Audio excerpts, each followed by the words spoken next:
Kamusta mga kababayan? Ngayong araw pala ipupunta naman tayo sa Cardiff, the capital city of Wales. Tara, let's go!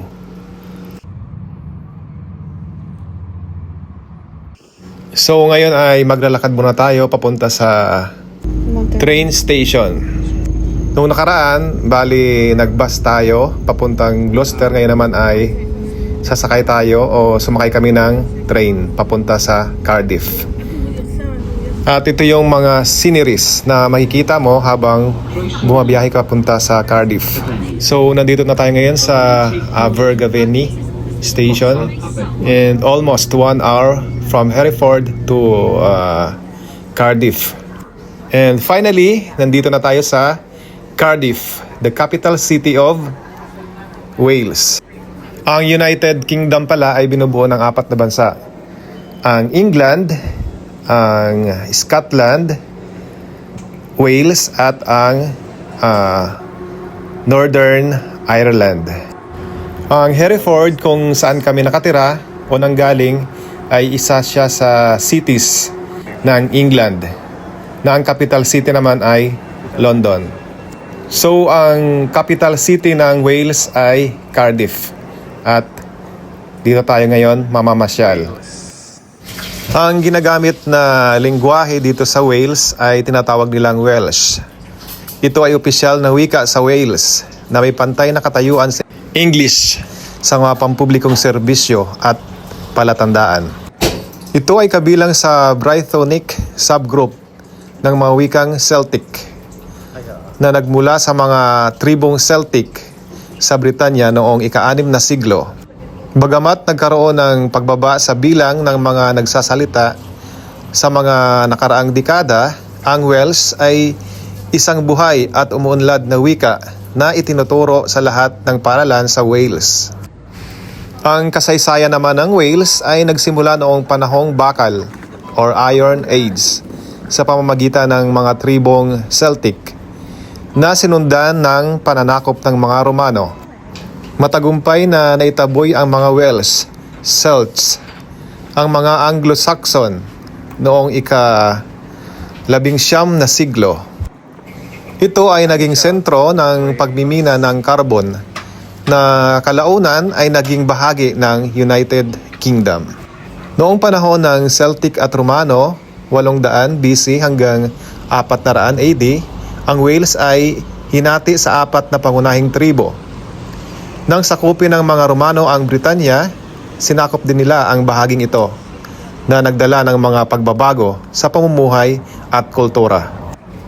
Nang panahon pagkatapos ng Romano, matapos umalis ang mga Romano, ang mga Welsh ay nanatiling malaya mula sa impluwensya ng mga Anglo-Saxon na sumakop sa England. Pagsama sa England at United Kingdom. Sa paglipas ng panahon, ang Wales ay unti-unting nasakop at isinama sa pamumuno ng England. Sa kalaunan, ito ay naging bahagi ng United Kingdom. Mga kababayan, malapit na tayo sa Cardiff Castle. At makikita natin kung gaano rin kaganda ito. Tuklasin natin ang mga makasaysayan na mga naitala sa kastilyo na ito.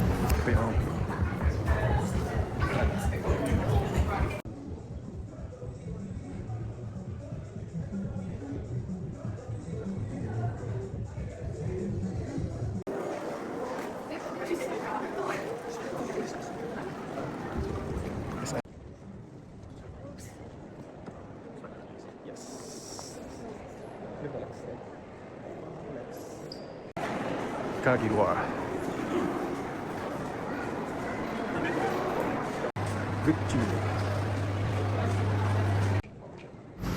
Mga kababayan, malapit na tayo sa Cardiff Castle. Konting lakad na lang at mararating na natin.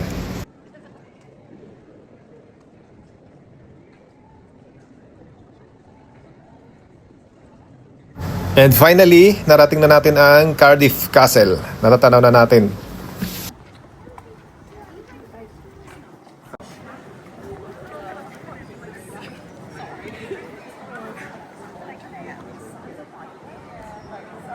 Lapit na tayo sa castle. special carrot supplier that's, you know, So, andito na tayo. Tatawid tayo dun sa kabilang kalsada. Araw ng linggo ngayon, kaya marami ring namamasyal dito ng mga turista. Tara na, tumawid muna tayo.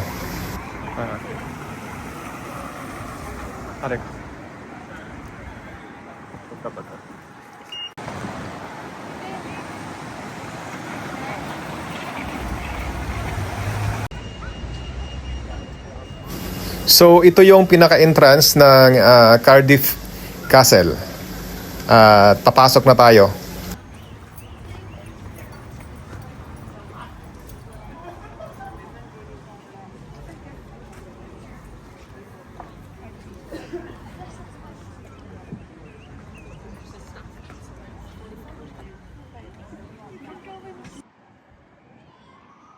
Wow! Ang ganda rin talaga dito mga kababayan.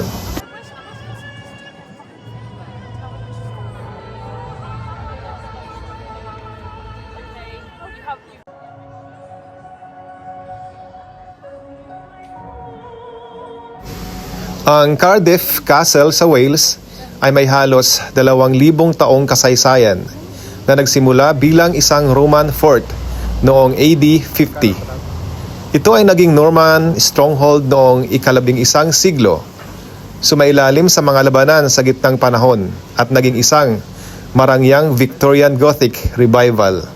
Mansion sa ilalim ng Bute family noong ika-19 na siglo. Ang orihinal na kuta ay itinayo ng mga Romano upang maging kampo militar. Itinayo naman ng mga Norman ang isang motte at Bailey Castle sa ibabaw ng mga guho ng Roman fort upang kontrolin ang lugar.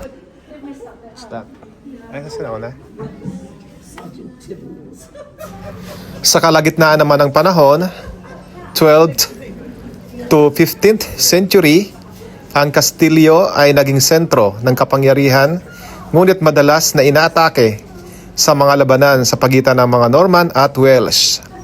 Ito ay sinalakay at nasira sa panahon ng pag-aalsa noong 1404. Noong panahon naman ng English Civil War, 17th century, ang Kastilyo ay nagpalit-palit ng kamay sa pagitan ng mga royalist at parliamentarian na nagdulot ng malaking pinsala sa istruktura. At noong panahon naman ng Victorian Transformation noong ika-19 na siglo, ang Third Masques of Bute kasama ang arkitektura na si William Borges ay ginawang isang kahangahangang Gothic revival na mansyon ang Kastilyo na nagtatampok ng mga mararangyang palamuti, mural at stained glass. Noong ikalawang digmaang pangdaigdig, ang mga pader ng Kastilyo ay nagsilbing silungan, tunnels, laban sa mga air raid para sa libu-libong tao.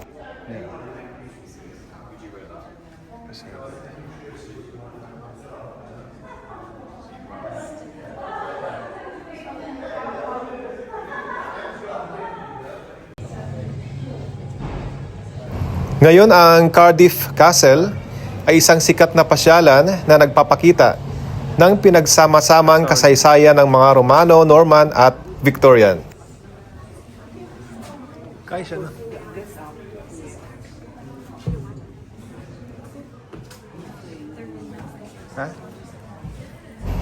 At ito ang pwedeng gawin kapag pumunta dito sa Cardiff Castle, tulad ng paglilibot sa marangyang Victorian apartments, pag-akyat sa 11th century Norman keep para sa view ng lungsod.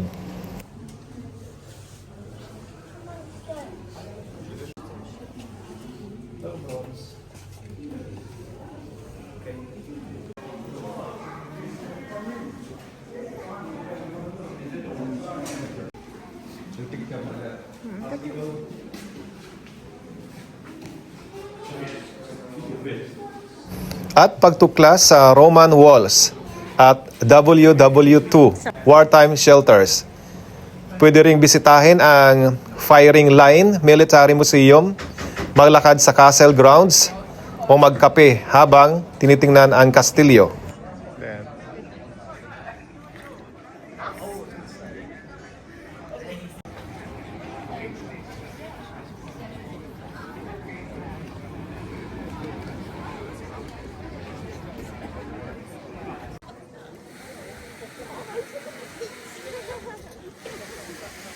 Sabi ko kuan, ayan na lang Dre, para kita dali daw.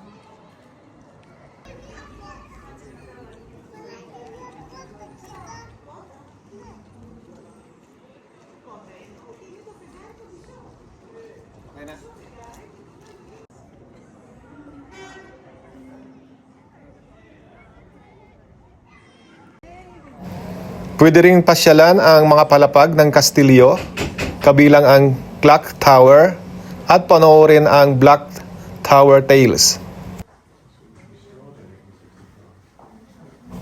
Pwede ring alamin ang 2,000 taong kasaysayan ng lugar sa pamamagitan ng mga guided tours o audio guides.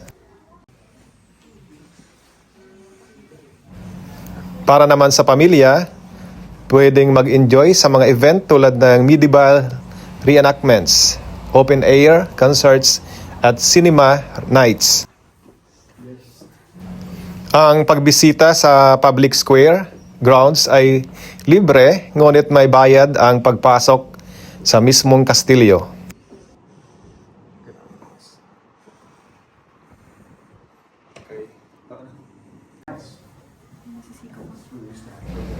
Kung ikaw naman ay nakatira o nagtatrabaho sa Cardiff, pwedeng kumuha ng Castle Key para sa 3 taong libreng pasok. Ito naman ay ang Arab Room sa Castle na dinisenyo ng arkitektong si William Burgess noong 1880s para sa 3rd Marquess of Bute. Ito ay binubuo bilang isang marangyang drawing room para sa mga kababaihan na inspirasyon ng Moorish design at ng mga paglalakbay ni Burgess sa Arab world. Kilala ito sa ginto at detalyadong kisame nito. Ang mga dahilan kung bakit mayroong Arab room dito sa castle ay ang impluensya ng Victorian era. Noong panahong iyon, sikat ang Orientalist na estilo sa arkitektura na nagpapakita ng exotic na disenyong Arab-Islamic. Estilo ito ni William Burgess. Ang arkitektong si Burgess ay kilala sa paggamit ng mga makukulay at detalyadong disenyo, at ang silid ay hango sa kanyang mga paglalakbay at pag-aaral sa arkitektura.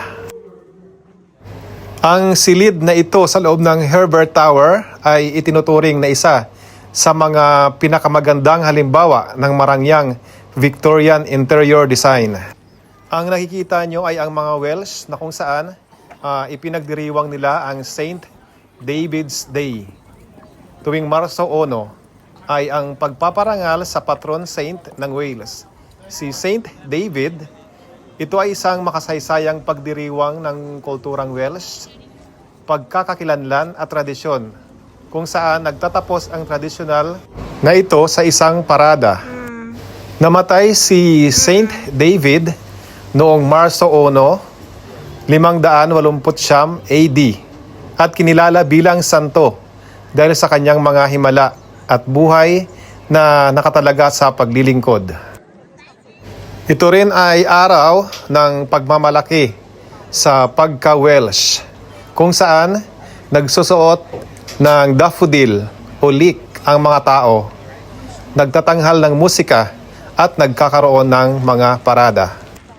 Kung inyong napapansin, meron din ditong mga Pinoy at Pinay na nakiki-celebrate sa pagdiriwang na ito ng mga Welsh. Ang Cardiff Castle ang sentro ng mga aktibidad sa kabisera ng Wales na pinagawang makabuluhan ang lugar para sa pagtitipon ng komunidad. Ang pagdiriwang ay nagpapakita ng pagkakaisa at pagpapanatili ng mayamang kasaysayan ng Wales. At kung nakikita nyo, ang ating mga kababayan ay hindi rin talaga magpapahuli sa selebrasyon na ito ng mga Welsh.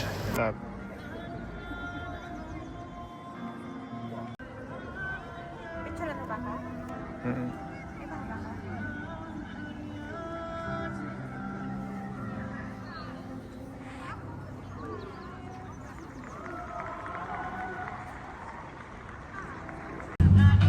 Napakasaya ng mga kababayan natin habang nakikiselebrate sila sa pagdiriwang na ito ng mga Welsh.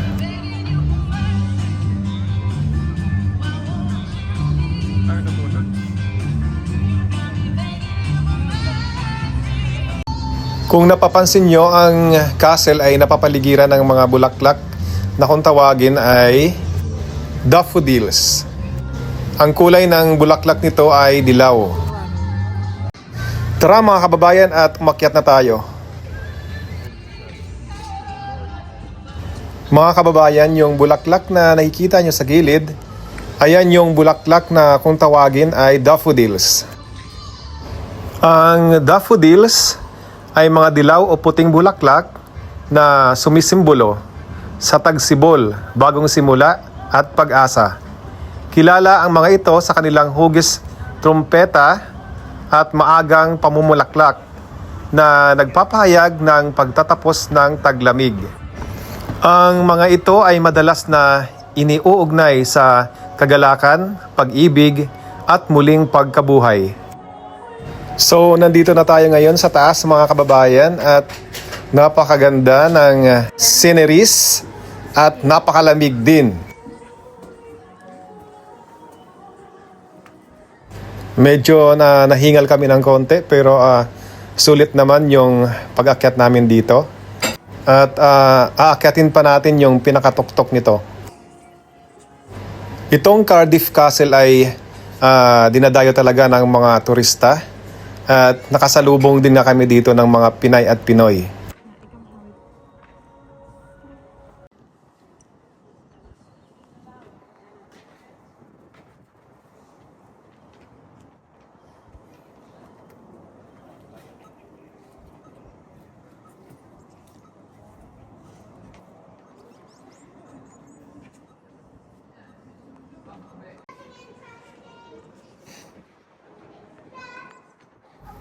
Napakaganda rin talaga ng lugar na ito mga kababayan at very Instagrammable ang lugar.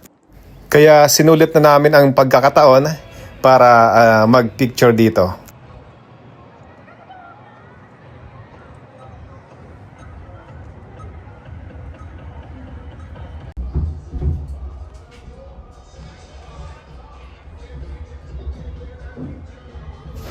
Nandito na tayo sa pinakatuktok ng castle mga kababayan at kung mapapansin nyo, napakaganda ng sceneries.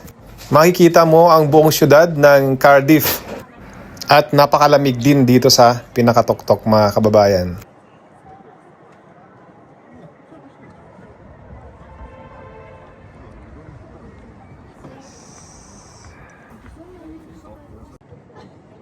Sobrang nag-enjoy talaga kami dito mga kababayan at sinulit talaga namin ang aming pamamasyal dito.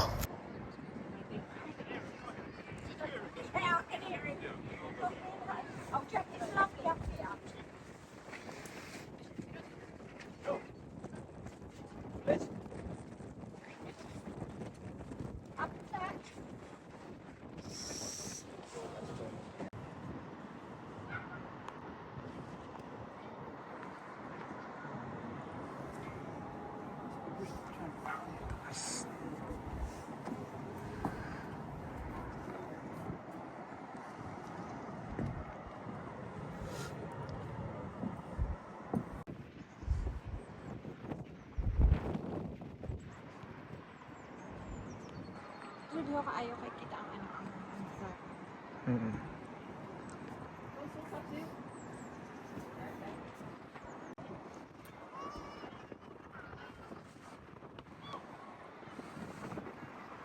Here pa.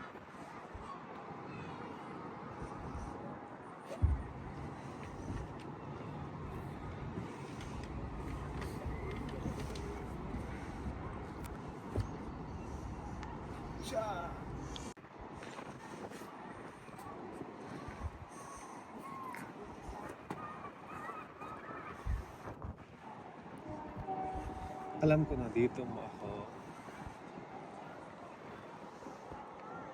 Bibidyohan na. Muchadto ko. Tapos dito, atong i-edit ko na ito. Muchadto ka na to. Dito ko na. Two.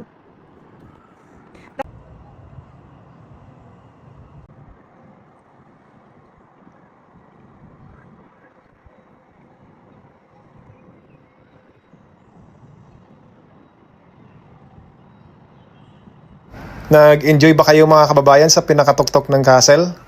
No. Ngayon naman ay bababa na muna tayo. Video while going down. Bababa ako. I can't take video while... No. Okay, go start. Start na?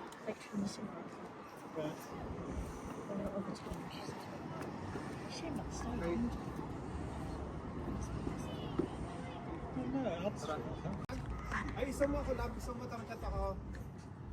Isa mo, anay. Start. Then, ngayon naman ay pupuntahan natin yung walkway ng castle. Kung napapansin nyo, mayroong maliit na pintuan. Yan yung pintuan ng tunnel ng castle. Ay, meron pa dyan, oh. Yung tunog na inyong naririnig, yan yung mga wild ducks dito nakatira sa castle. Kung inyong napapansin mga kabayan, mayroong daffodils na kulay yellow at white.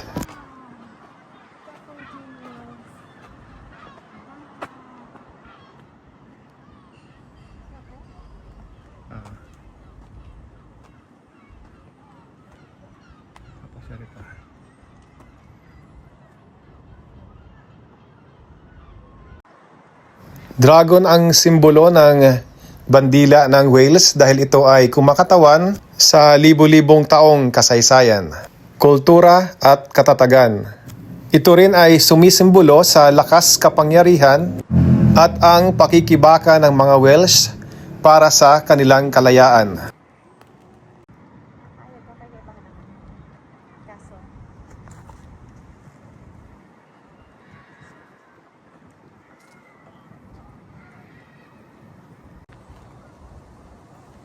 Sana ay nag-enjoy kayo sa ating pamamasyal ngayon mga kababayan. At sa susunod, samahan nyo kami ulit sa aming pamamasyal dito sa United Kingdom.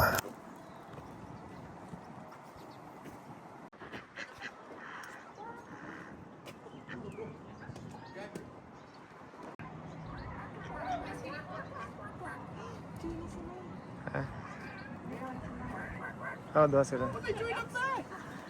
What are they doing up there? The ducks. Pan. Diha.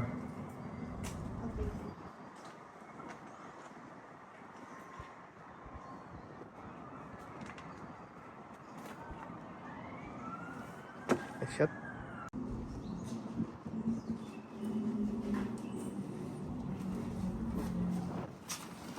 Sa susunod ulit mga kababayan at ingat tayo palagi. God bless.